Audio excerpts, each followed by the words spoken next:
With Best Mom Products, where mompreneurs share their adventures in business. Today I'm talking with Tara Smith-Evans and Stacy Cooper-Dent of SugarSNAP. SugarSNAP just launched their marketing campaign after years of hard work taking their idea and turning it into reality. Their first product is the SugarSNAP Files, which are 5 lightweight designer bags with labels on top, organizing all your items for the diaper bag. They're in the process of launching cargo system for your car, which we'll talk more about later. Today we'll learn how 2 co-founders created a handbag business for women without previous design and e-commerce experience and share the insights they gained along the way. Does that sound about right to you? Let's do it. Sounds great. Okay, great. So maybe you could start by telling everyone how the 2 of you met and came up with this idea. Okay, I'll take that one. So Stacy and I met when we were both pregnant with twins. We just serendipitously met at our hospital tour, and we were by far the largest women in the group. And Stacy, in her inimitable manner, just looked me up and down and was like, "Are you also expecting twins? You're huge, like me." And a friendship was born, and we got together soon after that and just compared stories of being pregnant with twins, and we were working full time, and we were getting, fairly close to our due dates, and we discovered that not only did we share the same due date, but we had the same doctor. And so we were like, oh my God, what's going to happen if we go into labor at the same time? Who's going to deliver all these babies? So, that was, our twins are 4, coming up on 4.5. So that was a long time ago, and we've been, best friends ever since. Great. So then how did this idea form, and how did you both talk about it, or did one of you have the idea, or you were both thinking the same thing?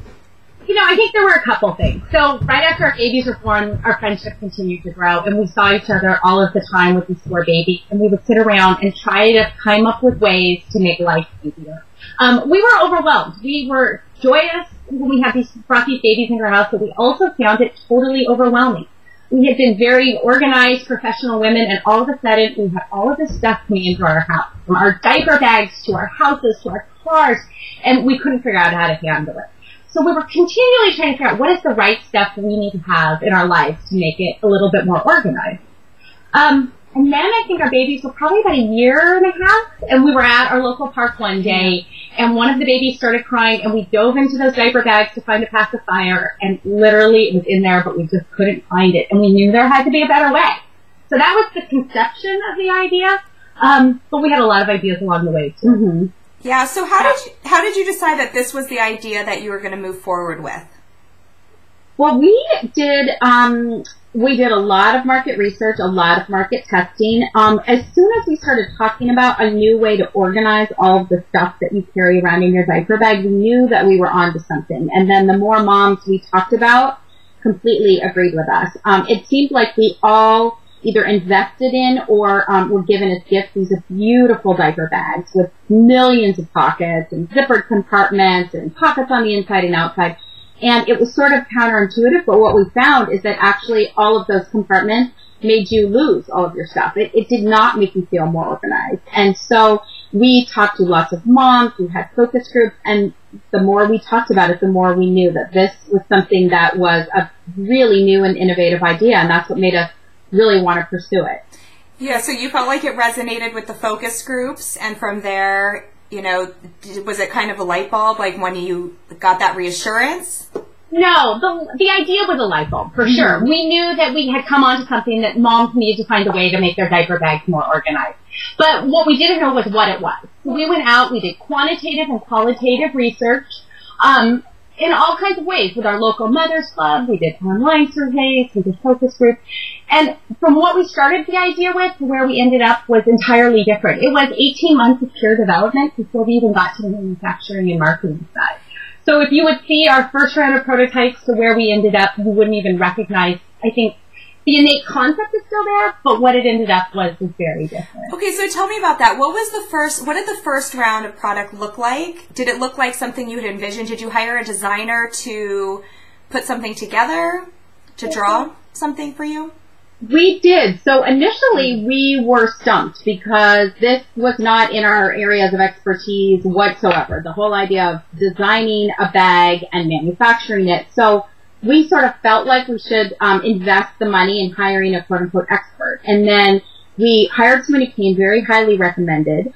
And he was a great guy, but his background was really in sort of sports designing, backpacks, sporting equipment. Mm-hmm. And even though he was great and helped us sort of along those first steps, the first prototypes we got from him was a disaster. I'll never forget the day Stacy so excitedly texted me and said, "We got the box, we got the prototypes." And I was so tired after a day of work.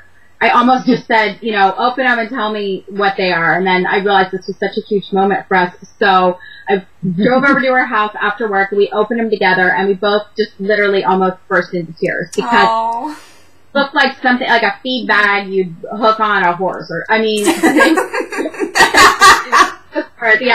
They were nothing like what we expected, and that's when we realized this was going to take some time and take many iterations. Yeah, so I want to ask you about that, actually. So when you got it and it wasn't what you wanted, what happened? They had given you a sketch, this person, of what it was going to look like, and then you got the actual product, and then can you go back to him and say, this is not what we wanted at all, or did you... And we did. And we did do that, and the manufacturer, they went back and they recreated prototypes. And we tried. I think we went 2 more rounds. And then eventually Tara and I looked at each other and said, we just have to call it. This person is not aligned with our vision. And I think at that time we decided to part ways, and we cut our loss. That was something we had entirely self-funded. Yeah. And we really committed to figuring it out ourselves. And we come from backgrounds that have nothing to do with design or manufacturing. And through networking and resourcing and doing a lot of research ourselves, we've built a whole new skill set in the last couple of years. Okay, yes. Yeah, we ended up doing a lot of the prototypes ourselves. So at one point, Stacy and her mom were sewing prototypes on a sewing machine. At one point, we hired a mom. Stacy met, I think, at Joann's Fabric, who was a seamstress, and we gave her the specifications. And so we've got some samples that way. We tried to be ingenious when it came to ways of figuring out. Yeah. I think that's one more thing that we learned. And we learned that if you find a good manufacturing partner, they'll help you on the prototype phase.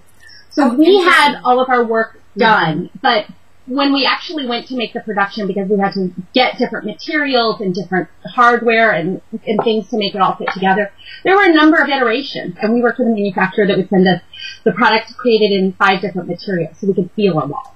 Mm-hmm. And those all came free of cost, but with those expectations that there was a long-term partnership there. Oh, that's interesting. So that was part of your... So how did you find a manufacturer then that you liked? So we have done a couple different things. For our first product, the SugarSNAP files, we worked with a professional producer. This is somebody that works in Los Angeles that produces luxury handbags all of the time. And what this person does is source the best factories and the best parts of the world that have the quality that can execute things. And she had a factory that made perfect sense for this project. And we had the chance to get to know them and who they were, and felt like they were really great. And as they really partnered us with us in the development, she executed that relationship and all the logistical details for it. Okay, what are your backgrounds? So my background is actually in nonprofit management. I run a small family foundation, so I work in philanthropy. I work in marketing. I work for a beverage company where I do communication programs, and I also do some new product work. I was able to bring different marketing skill sets and different research skill sets, but it's all a little bit different when you're doing it in a scrappy way in an entirely new category for you. Yeah, so how do you decide to divide the responsibilities? I think we've been really fortunate. I think there's always that risk when 2 people come together. Who's going to like to do what, and then who is going to be good at what. And we felt very fortunate that for us it's always been very organic. Stacy has a wonderful sort of strategic planning background. She's really good with finances, numbers. I love the creative part of it. And so we've been it's been very easy for us to sort of divide up who does what. And one thing Stacy remarked on several weeks ago, which really hit home for me, was that she said that we both have the same work ethic. And I think that's one of the most important things. I think if you have a good relationship and good open communication, you can figure out the rest, but you both have to be 110% committed to your vision, to being successful, and you have to be willing to work as hard as the other person, and then not feel bad about that. There's been times when we've had to pick up the load for the other person. If I've been on a business trip or out sick, or Stacy has had stuff to deal with, there have been definitely weeks where one of us is doing 85 or 90%, but we both feel that it balances out in the end. Well, that's really important. So that's great. It sounds like a good partnership. Okay, so I want to now go back a little bit. I know I'm kind of skipping around. I really was curious. How did you come up with the name SugarSNAP? Okay, so we spent a lot of time trying to come up with a name, not only for the company, but for the URL and for our Twitter handle, because nowadays all of that stuff is so key. So we started out by really loving the idea of doing something with peas in terms of 2 peas in a pod. There's a lot of beautiful imagery and cute imagery around 2 peas in a pod representing twins.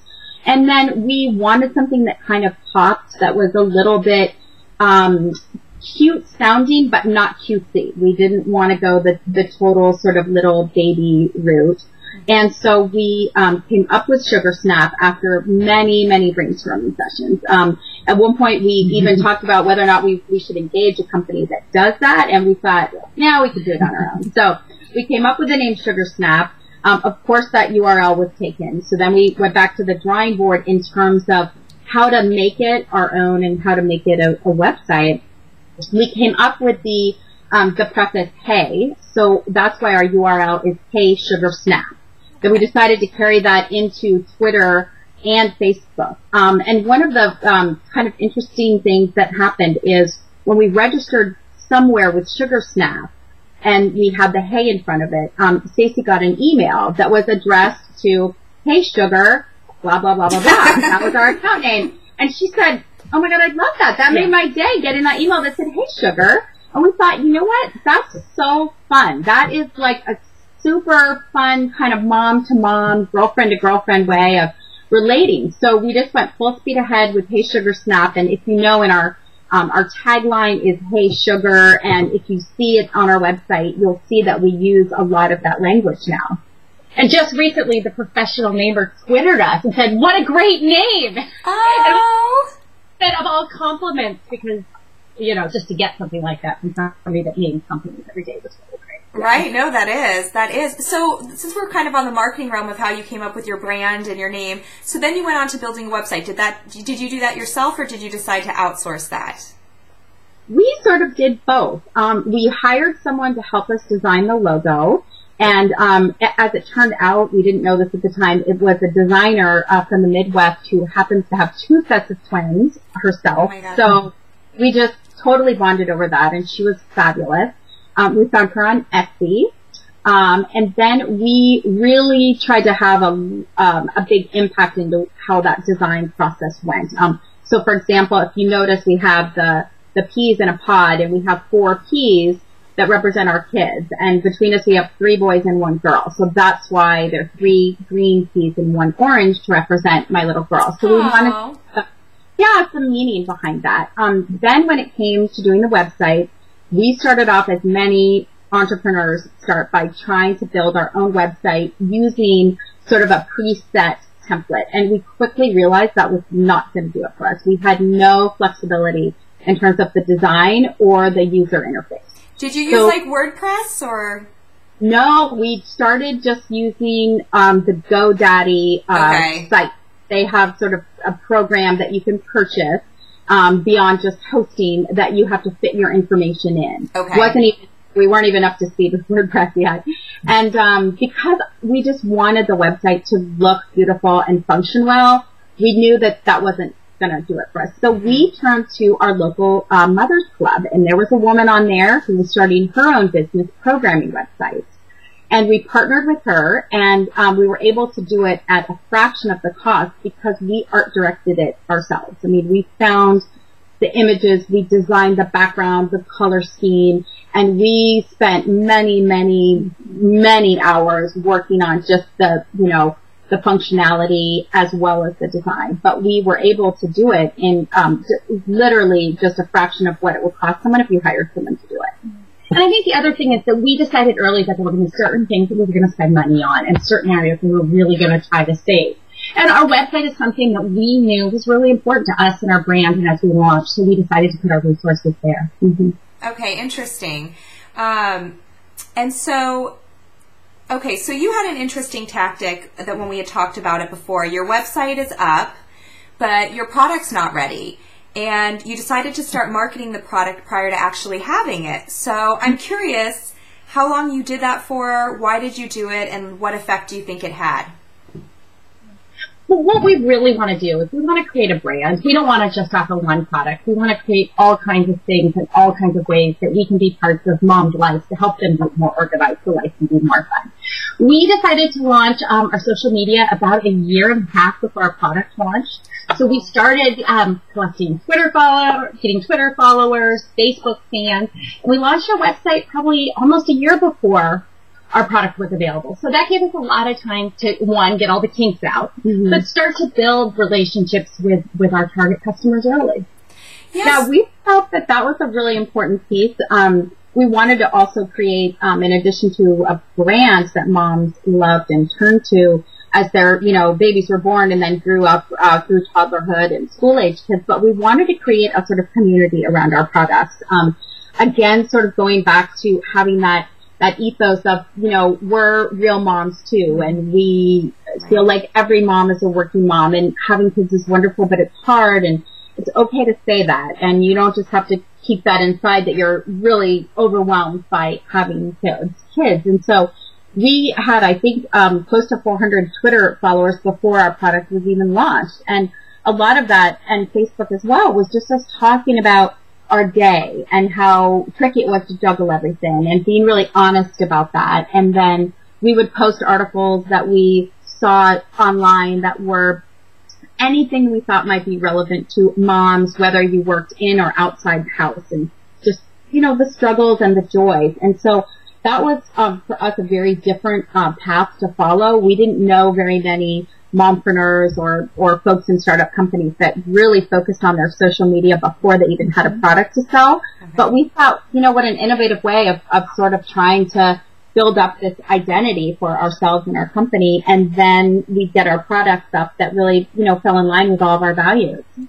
No, yeah, that's interesting. So if you're promoting it, so were you ever approached, like, I want to buy this product? Yeah, it was so funny. I just will never forget the email we got from a store that's here in the Bay Area. I printed out the email, and I'm going to frame it, and we're going to put it in our SugarSNAP offices one day.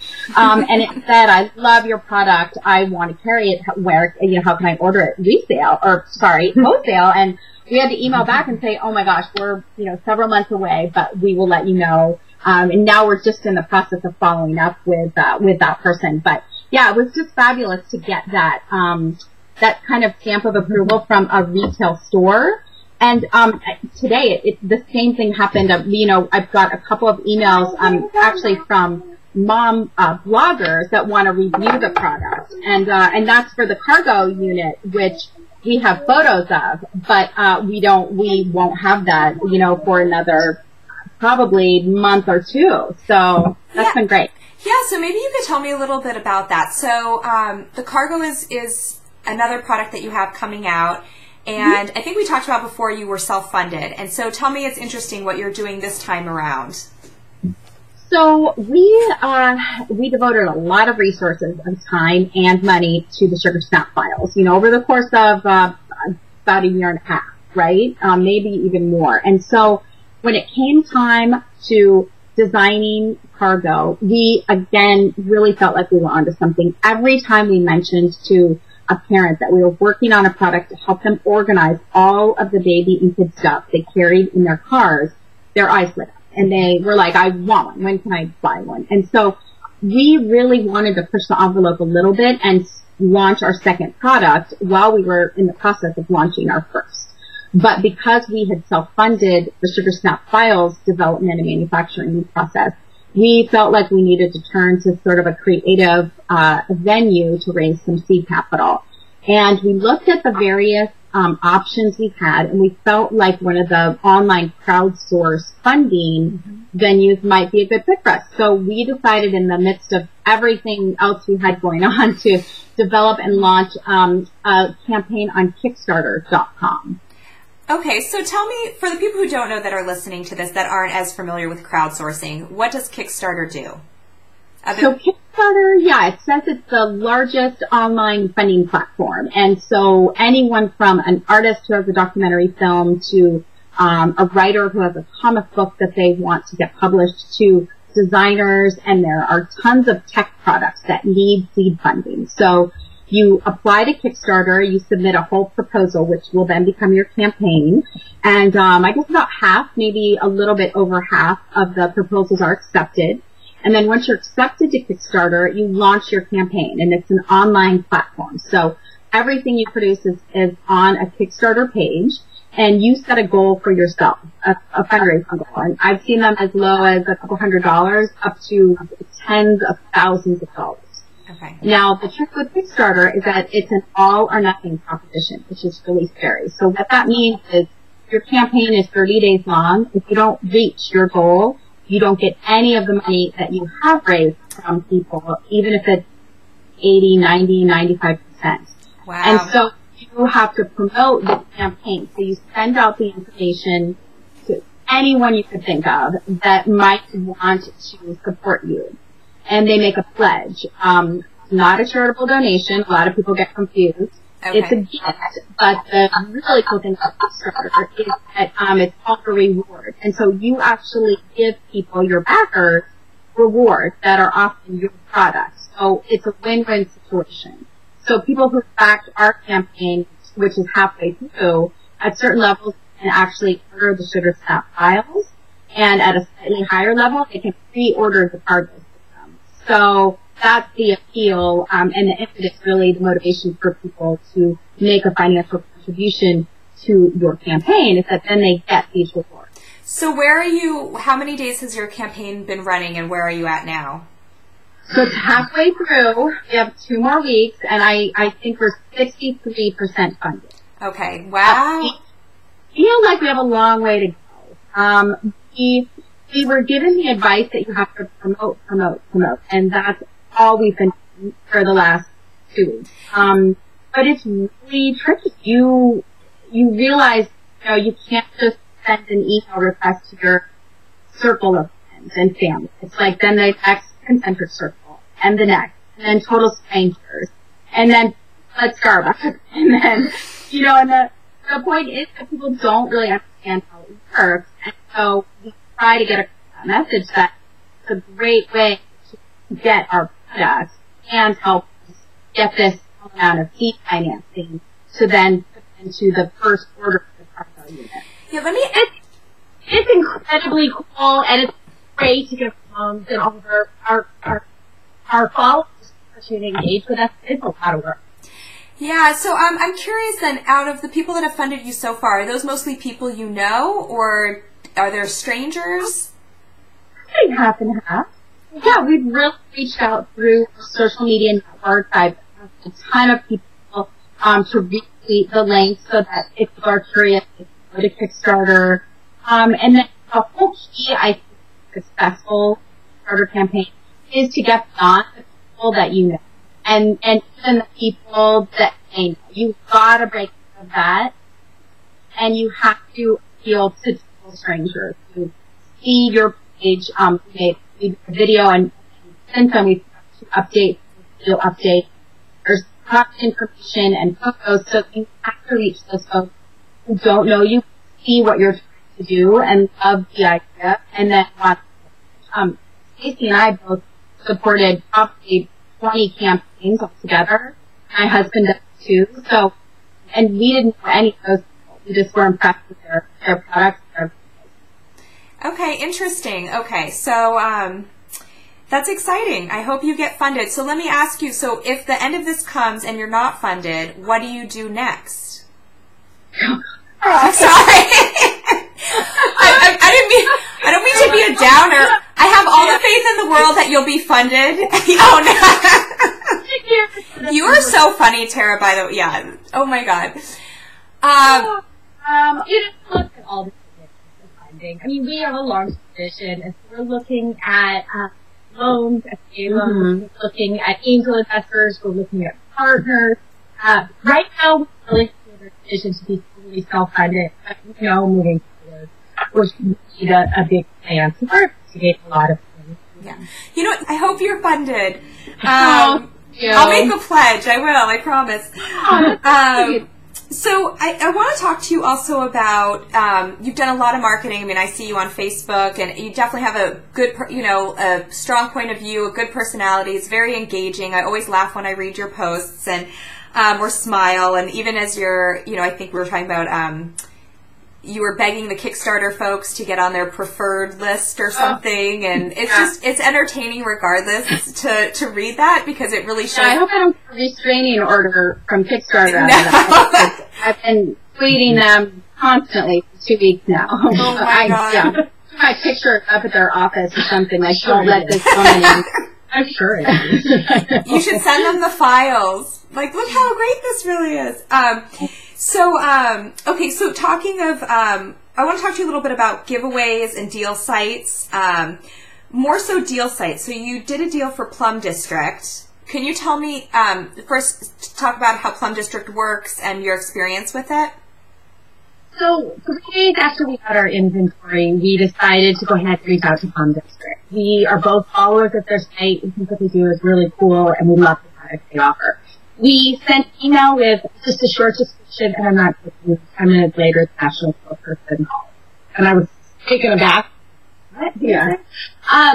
They saw immediately what was so cool about the product. The mom, she was the mom that took the call, and she said, me and my friends all joke each other with our bags in our year. We've been waiting for something like that. So that started a series of conversations where we worked together with them to negotiate a price that they felt was fair and would help cover the cost.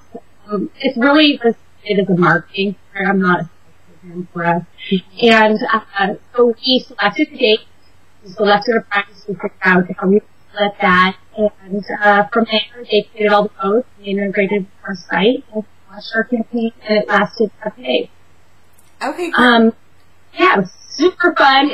Hundreds of orders, hundreds of not only orders to get on our web manage, but still, and we're still working through that process. Yeah, so Plum District, so that's a deal site where they say for 1 day or 3 days you're able to get this. I know that there's a few of them.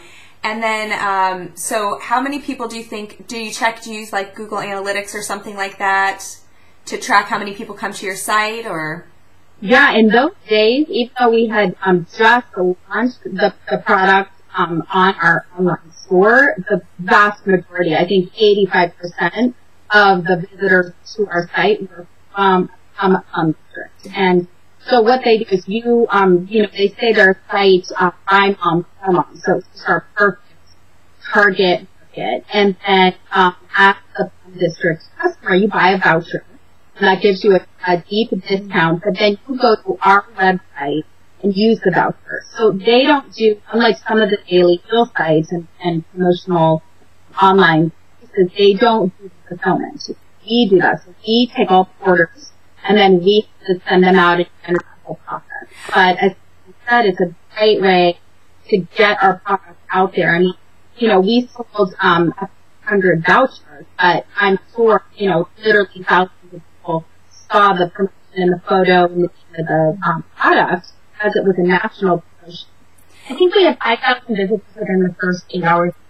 Wow. That's amazing exposure. And I think that, it's interesting that you said, I didn't know that you do the fulfillment of that, because for you as a business, a startup, that's great because those are your first customers. And you capture all their information, right? Because you're sending the product. Yeah, that's right. And it was, it was a little overwhelming. We had honestly just launched the website, but we couldn't pass up the opportunity. So, within a few days we're getting, tens of orders and 50 and 60, and we're thinking, we are going to have to edge and sell, send all. We've been really creative. We got all of our girlfriends together, and the day before the promotion launched, we had brunch, and we had 7 people sitting around helping us get everything wrapped and ready to go. I've become friends with the mailman, and Mel says, "Oh, nice, it's a bigger bag." So are the two of you pretty much fulfilling all of this and doing it in your homes? We are for now, and our plan is to do that for about 4 months. So it's not a long-term thing, and what we think about every day is how we can get out of day-to-day of with children and doing accounting and all those things so we can really build business. None of those things are going to build our business. So right. It's a short-term plan, which is really fun to see our going out the door, but we're not going to be doing it. Yeah, for much longer. But it's one of those things that we did want to invest in the website, but right now, fulfillment center isn't something that we feel like is a smart use of our funds. So, willing to stay late and spend weekends and have a bunch of girlfriends over and for them brunch and a couple sangrias to help us for we ask for help. We tell each other, ask for help and accept it. We told our friends that, and when we needed help, we emailed people an email. We said, "Can you come over on Saturday?" Because we help. Good for you. I think that's important. You ask for help when you need it, and that's, I know that you're just starting out, so you've been in business with your product for just a few months now. Is that right? Yeah, maybe. Sweet. Yeah. Okay. You are like a marketing machine. So, I noticed, a wholesale link on your site. So you're now just in the process, what's your vision? Do you want to be in retail stores? Do you want this to be more a lifestyle business, or what does the future hold? We definitely want to be in retail stores, both boutiques and online retail stores that offer great products. So that's one of the channels that we're starting to build out now. I think it's easy to start with web business. That's not our plan. And we do want to be a lifestyle brand. We want to have a plethora of products that really resonate with moms and parents. Make life a little bit more organized. So we have 2 more products in development that we're hoping to start working on at the end of the year. Wow, that's exciting. So you're growing, and do you what were your, looking at what you've come, so far, what was you talked a little bit about your biggest aha moment. What about your biggest challenge? What would you have done differently? Oh, that is a very good question. Did you have what we would have done? Yeah. What would we have done differently? I think one of the things I would have done differently at the very beginning was before we invested the money in working with a bag designer. I think that it would have been better to keep looking for someone who had more experience in the baby sector. One of the things that we haven't mentioned is how we asked a lot of friends for help. And one of the people we found through a friend, another mom that went to a co-op a couple years ago, was a dad who was a bag designer. And he also had experience in the sort of sector, but he was a stay-at-home dad at the time. And so he ended up being really almost the biggest advocate and the biggest help, and it was great. All we had to buy him some lattes, Starbucks, and it helped us tremendously. So I think if I could rewind and do something differently, it would be to not invest in the first designer that we met, and really make sure that the person that we talked to had an understanding of the issues we had with our paper bags and organizing our stuff, so that person could get us a little bit. I agree with that. I think the other thing that I've done differently is I wouldn't have been rushed. We came up with the idea, and we thought we would be selling months later. And that's just not the way it works, especially if you create something really awesome. It takes years. You have to continue to be committed to that vision, and then continue to give time with your family and friends and weekends and your money to really do it. You have to think about all of those things up front. And I think I should rush that process a little bit, and I think if I would have known that earlier, that probably would have been easier journey for me. Okay, interesting. Thank you for sharing that. It's interesting. I think that will be very helpful. Okay, so I kind of want to wrap up a little bit and wanted to ask you, what do you feel is the most important personal trait as an entrepreneur? Well, I feel like having resiliency. I feel like resiliency and commitment are the two greatest traits that you can have. So when you set back, you have to just be committed and you have to bounce back. It was perfect after what Stacy just said is that we set a lot of these benchmarks that were unrealistic. And so we could have just gotten completely discouraged and lost faith in our ability to do this if we didn't have the ability to bounce back. So that's where we need resiliency. And you can get some negative feedback, but you've got to focus on what you know is a product. And commitment. We do spend a lot of evenings and weekends doing this. We have very different ways of working, so I'll stay up really late at night sending emails, and he gets up at the crack of dawn and answers them. I don't get them for several hours, and then we talk or we have breaks on the day, but then I do work at night, and so we sacrifice a lot. Just time with our small kids and our husbands to do this, but we have this vision, and it's that commitment that has kept us going the last couple of years. Great. What about you, Stacy? I agree. Tenacity is so important. It's such a long journey. You have to continue to get at it and know that when you fall, there's another way. I hard work with head. I also think this ability to figure out how to get it done, but also make sure that it's hard work and it's really with a vision for an end. Because it's not supposed to be fast in the minutia. And then I think the thing that a person has given us is a chance to have fun. Like, we really celebrate the milestones. So there's work in these people, but we've had a lot of fun. Yeah, that's key. So I want to thank you for sharing with our listeners how SugarSNAP arrived and candidly sharing your story. I'm looking forward to having you back in the future to hear how you've grown and how you did it. So don't forget about Best Mom products. Oh, God. And then I want to say that I'm hoping to turn these into podcasts as well. So I want to say SugarSNAP can be found online at www.sugarsnap.com. And then for our viewers and listeners, if you like what you heard today, please subscribe to our monthly newsletter so we can make you aware of future interviews. I promise not to spam you, or if you're interested in hearing from specific founders, want to be interviewed, or interested in advertising, please contact me at Rachel, R-A-C-H-E-L, at Best Mom Products. So thank you, and I appreciate your time. And